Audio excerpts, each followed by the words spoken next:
everybody, and welcome back to the YouTube channel. Today we are doing homesteading in the kitchen. I have got the boys all set up, and Bethany, on apple peelers. So we have several different kinds here. We first started out with a clamp on, this says it's called a peel away. And this just clamps right onto my counter. Pretty foolproof, very easy to use. Every one is just slightly different. But the apple sits on a set of prongs here. It spins on this rod, goes through the peeler. This piece right here is a core and a slicer, so you can have that down for what we're doing. We are doing canned apples today. So the boys peel them. I cut them and core them with this. And you could just have them into slices, and that would be fine also. It would make it a little bit faster. But we have irregular apples. We do not spray our trees, so we get lots of things that I have to cut out anyway. So Mom is set up with a cutting station here. And as you can see, they're very fast. I'm getting behind quickly. So go ahead and peel, Bethany, and show us how this one works. Don't mind all of our mess. We are a working house. And there are all kinds of projects going on. See how fast she peeled that apple? That's why it's hard for Mom to keep up. Yeah. So she's using the Back to the Basics apple peeler. We picked up this apple peeler, and you can see it says it does apples and potatoes, at Walmart, and I actually had to order it. It said it was available in the store. We went to a couple different stores and nobody had it. It was about $14. I thought that was pretty good. So that couple-day period wasn't very bad. It was just inconvenient to have to wait for it. They had it available in the store at Williams-Sonoma, and it was double the price. It was $30. So last fall, I didn't do a lot of apples, but I knew we would need more because the kids fight over who gets to be the peeling guy. So you saw Trey was using a green one.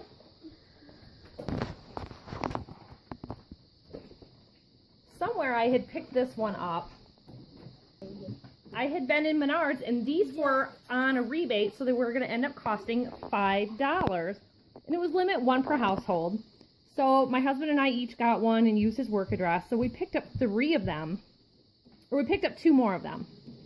So we noticed on this red one from Menards, so the sale price I think was $9.99, or the regular price was $9.99.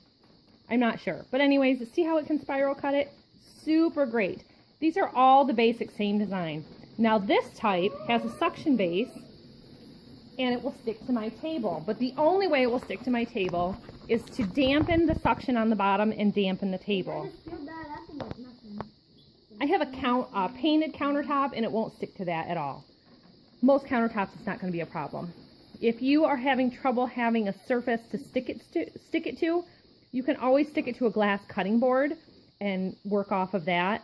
Now, I do recommend, because of the acid in the apples, I'm wearing gloves because I have a very hard time with my skin getting dried out and getting any kind of acid in them, aggravating eczema and dermatitis. So because it's acidic, you want to protect your work surface a little bit. This is all heavily lacquered, and it's not going to bother that at all. But a couple of years ago, I worked on this table, and I actually got an orange discoloration on the countertop from the acid. So I got to catch up with the boys. They're way ahead of me. I got lots of chopping to do. We are soaking them in water with a little bit of lemon juice so that they don't turn brown. You can use citric acid in it. Either way, I will probably end up draining the water off before I cook them. We have got some simple syrup going on, just a light syrup in the crock pot, and I will tell you all about that when we get to that point.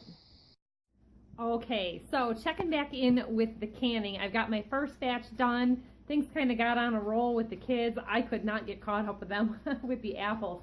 We actually switched to doing the slicing method so that it would core it and slice it at the same time.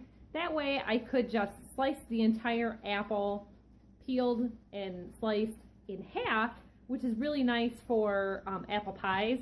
The wedge cutter tends to cut them really thick, so then I had to slice them again, which is okay for cooked apples on the stovetop or baked apples, but to have it in a pie, they were just kind of too big of chunks, and I remembered that. So I switched to the peeling and slicing. Let me show you how things are coming. So my first batch resulted in 6 jars, which the canner holds 7, and I am using wide mouth and narrow mouth. This is just what I have on hand. They were left over from the last canning project. To me, it doesn't matter which is which. The wide mouths are really nice for packing, and they actually hold a little bit more. Generally for a pie, it's 2 quart jars. I do a 9-inch deep dish pie, and that just seems to work really well for me. If I use my 8-inch deep dish pie, a lot of times I'll just do a 3rd jar, and it all just kind of evens out. I really like it best with a crumble top. So here I have my syrup, and this is just a real good way to be able to free up some space on the stove top, and then your sugar is just dissolving. It is 5 cups of water to 2.5 cups of sugar for a light syrup. For a medium syrup, you bump it up to 3.5 cups. If you like a heavy syrup, go ahead and you can do half and half. To me, that is way too much, and I want to conserve any amount of sugar. You can substitute it with honey or maple syrup if you like. We had sugar on hand. Granulated sugar is very, very cheap at Walmart. We had a lot of extra 4-pound bags available from a previous project, so I'm using those up because it's just what I had. Don't mind all the mess. We have so many things going on here. I saved my coffee grounds for my garden, and I have my coffee container here for pig scraps. So these jars here are sitting and cooling. They're all done. They've all sealed, and you know they've sealed if the bottom is sucked down. If it's raised up and you can push it down, it is not sealed. I don't want to disturb these. They have to cool for 12 to 24 hours.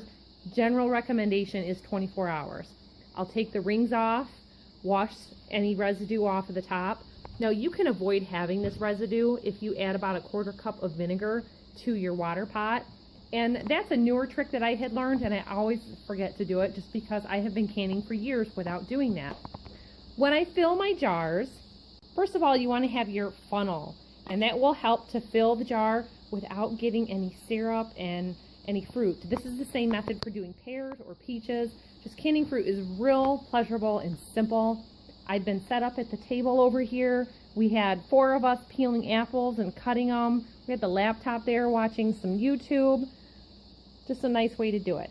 So I recommend the magnetic lid grabber. I've got this tool, came with a kit that I got, and obviously these 3 pieces were all blue that came together.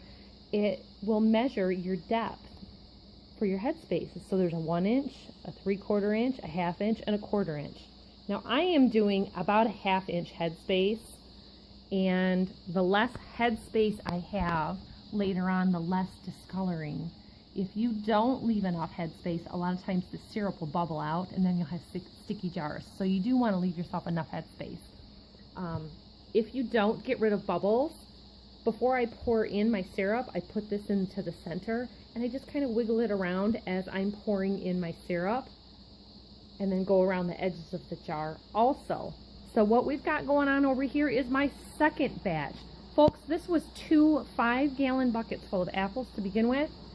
So I want to get this hot, and we're going to let these get real warm, cook for 3 minutes, and then I'll take it off the heat and start filling jars. Here, I've got my jars getting hot. I just leave them in there until I'm ready. So once this gets hot enough, it's kind of making some noise there. I want to make sure that, and I normally have a different pot over here that fits better. You can just do hot tap water. I like to get them to a slight boil to make sure that they're sanitized.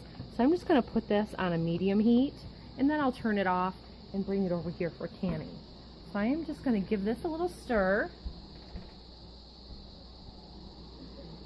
In some of the confusion, the baby needed a nap, and he kept throwing in things that were not part of our finished product. So aren't those just beautiful, beautiful apples? You want to process your jars for 20 minutes for a quart, which gives me just enough time to get a little bit of house cleaning done. I like to clean up as I'm canning, so So that's why there's always so many things going on, because generally one canning project leads to another. I did applesauce at my last project, and peeling the apples and everything else, it was so slow that I just chose to not peel the apples the next time, and it went so much better. So having the kids with me to help, and having the computer to watch kind of something a little more interesting, something that we choose to watch, is a lot nicer to be able to keep you working. Also, it's nice to be able to sit down while you do the work instead of standing on your feet. We normally don't wear shoes in the house. If I do a lot of canning where I'm on my feet, I will designate like a pair of lightweight shoes, like Keds, just some little white tennis shoes to be able to wear in the kitchen to save on my legs, because I tell you, my legs hurt at the end of the day of standing in this kitchen doing this kind of project. So total from start to finish, we probably peeled apples and cut them up for about 1.5 hours total. And we are gonna end up with about 11 jars of apples. So that's pretty good. We've got the apple trees. I'm not buying the apples. You could buy them by the bushel at the farmer's market. It is getting near the end of apple picking season. If I don't get out there and pick them, they're gonna all go to the ground and the deer will get them. I give all the apple drops to our pigs every single day. They are super happy for them, but I wanna fill my pantry. So I'm gonna give this a little stir and get back to canning. So once I've got the jar filled, I put my bubbler in here. This is my syrup, and I just wiggle that around, go down the sides, and those bubbles will rise to the top, and that will help to ensure that you have sealed jars without discoloration later on. Anything that's not at the top can oxidize because of the air bubbles coming out during the canning process. And this way you'll still have beautiful golden apples.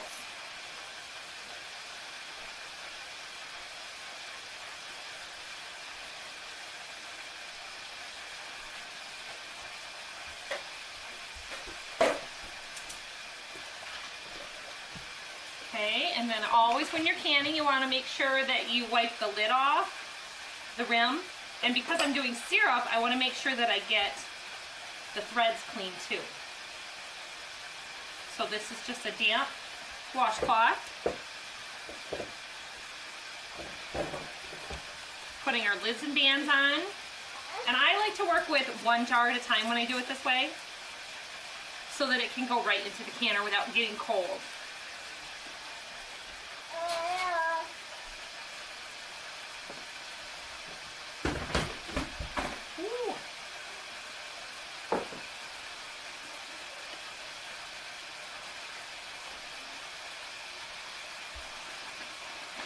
Now this is a fryer type ladle that I picked up, and I can't really tell you where I got it. I've had it for about 2 years.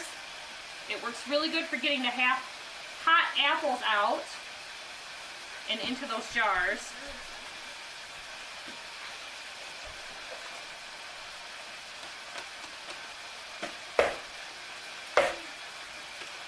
Pack them in.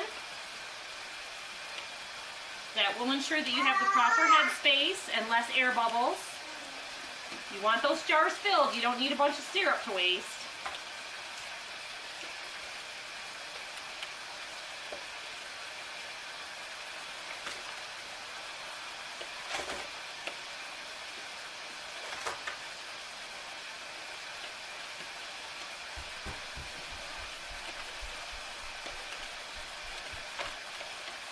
Now the opposite end of this is also a bubbler. You can just turn it upside down and use it that way. My hands end up getting quite sticky. I've got the crock pot right next to me with the syrup in it.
some of this fruit canning has taught you something. If nothing else, it's interesting to watch and learn.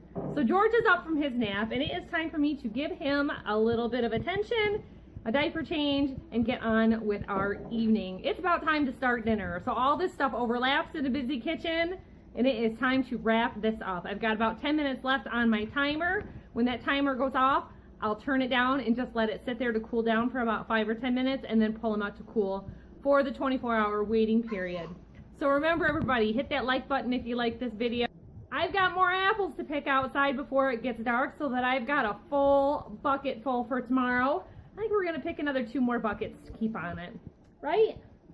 The nice thing about all this hard work is we will sit down at our Thanksgiving table and give thanks for the apples that were grown on the trees in our yard that were gifted to us by the previous owners, because it was their foresight to plant this apple orchard that is allowing me to can all these apples today. Thanks for watching, everyone.